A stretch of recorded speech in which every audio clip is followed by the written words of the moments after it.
Hi, my name is August, and this is just going to be my brief summary and explanation of one of the elements in my favorite book, Red Rising by Pierce Brown.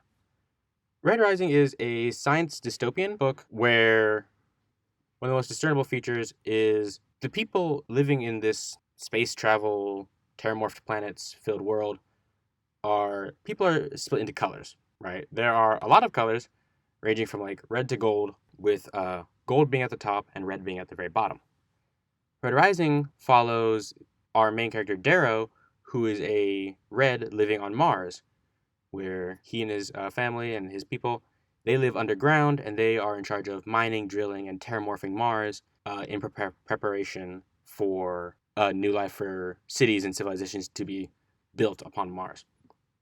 Now, the reality of it is the civilization has been placed on Mars for years now, and they're just using the Reds, they being literally just about everyone else in civilization, are using the Reds as more slave labor and just labor in general. Once Darrow finds that out, he then goes on this huge mission to infiltrate the top ranking people of the world, which are the Golds, and to attempt to bring down their society from within. That is my very quick rundown summary of the book. It's a fantastic book. It has three main books and then it has a fourth like epilogue, I guess, if that's what you want to call it. But that's not what I'm here to talk about. I'm here to talk about my main interest in the book, which is the colors. Like I said, the colors range from red to gold, but I want to give a better understanding of the colors. So reds, like I was saying, what Darrow is, they are the lowest class. They work on really harsh planets, doing anything that they're told because they can't do anything. They're pretty weak in comparison to just about everyone else. But Reds also have a chance to do like social work where they can like be like teachers and very lower class. I'm not saying teachers are low class by any means, but like low class in comparison to everything else that everyone else is doing in their society. Then there are people like whites. Whites are religious figures of the society. They work as priests, priestesses, as long as philosophers and judges. So they're kind of like laying down the law at the same time they also hold up the religion of this dystopian world. And then next will be grays. Grays are police, military, and just in charge of keeping any low class color in check. Their favorite pastime on Mars for Dara is they really like bullying the Reds because they're lower class than the Grays, so they can kind of do whatever they want. And most of these colors kind of have corresponding hair as well. Like Grays have gray hair, whites have white hair, so on and so forth. It's pretty interesting. But we got to keep going. Next up will be Browns. They deal with house tasks, cleaning, cooking. They can babysit your children. That's kind of all they do. Pretty simple, pretty straightforward. Then we have people like Coppers. Coppers work in public affairs, where they can be lawyers, bureaucrats, or kind of like administrations to society. So they can kind of be working alongside, say, whites, because whites will be the judges, coppers will be your lawyer. All right. Moving on, we can hit blues. So blues are pilots. They kind of just live on these big, or small, if you want, spaceships that just go through space and traversing, your solar system. But yeah, blues will be in charge of piloting any spaceship and every spaceship. They're extremely intelligent, well versed in mathematics as well as quantum physics.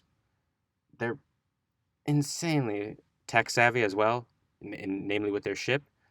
And this is also with help of a like special tattoo that is put on their head that helps them, like, I don't know how to explain, like kind of like link up with the ship.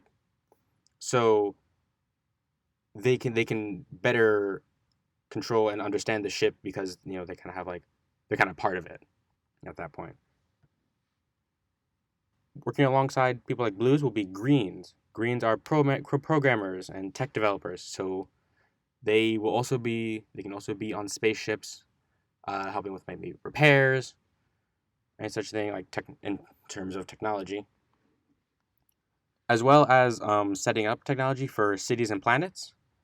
Like there was even once stated that like a group of greens were said to like kind of shut down an entire planet's technological sphere for a brief time, in like a riot sense. Pretty, pretty, pretty funny. Silvers, silvers deal with finances and as well as businessmen. They aren't as like prestigious as like the high up as gold, but they're second place, right?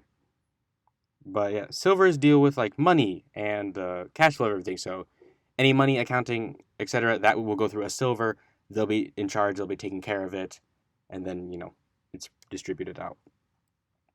Moving on, we get to violets.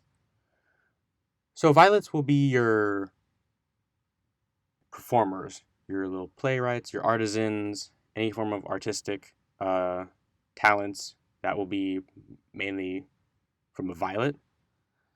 They are musicians, playwrights, actors, drawers, etc. But they also have a very important role where they take care of any genetic engineering that is going on. Because there are people, like there's back alley deals where people genetically enhance themselves through very harsh means. Guess what? You go to a violet for that. But as well as any other high up color that needs some form of enhancement or wants some kind of enhancement and has the money to do so, they will go to a violet.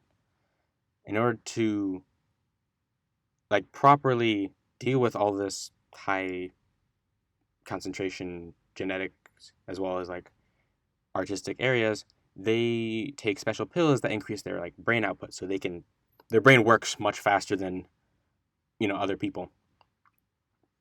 Then we can move on to obsidians. So obsidians are the military, and not like the grays, where grays are small police force working in cities.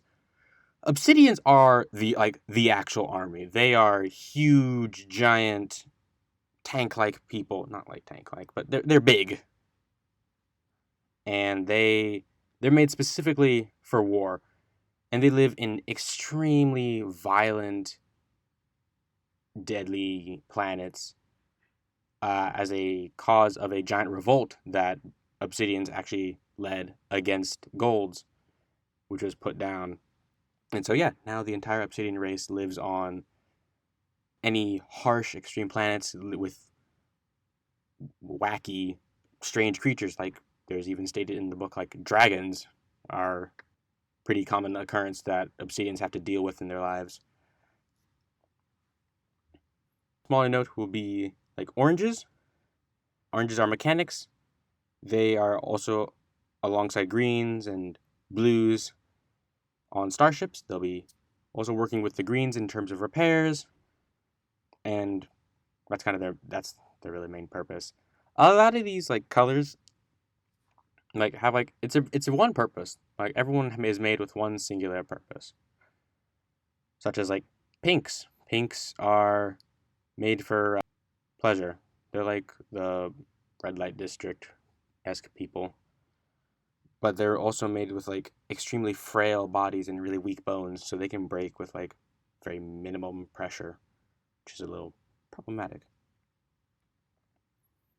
And then finally, sitting at the top, above every other color, are golds, to no one's surprise.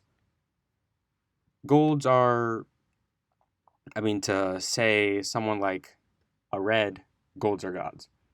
They are extremely smart, extremely fast. Their like bone density, for example, is extremely, really dense. Their bodies are freakishly genetically enhanced to be better than just about anything else out there. And they run all of society, and they live at the kind of like in like luxury because they're golds. They don't everyone else kind of works for them, so they don't really need to do much. But yeah, that's the brief rundown of the colors. Not in a specific order, although I did place the reds at the bottom and the golds at the top, which is how that actually is in the book. That is my brief summary and rundown of all colors in the book Red Rising by Pierce Brown, which I highly recommend to any and everyone. Again, my name is August, and thank you for your time.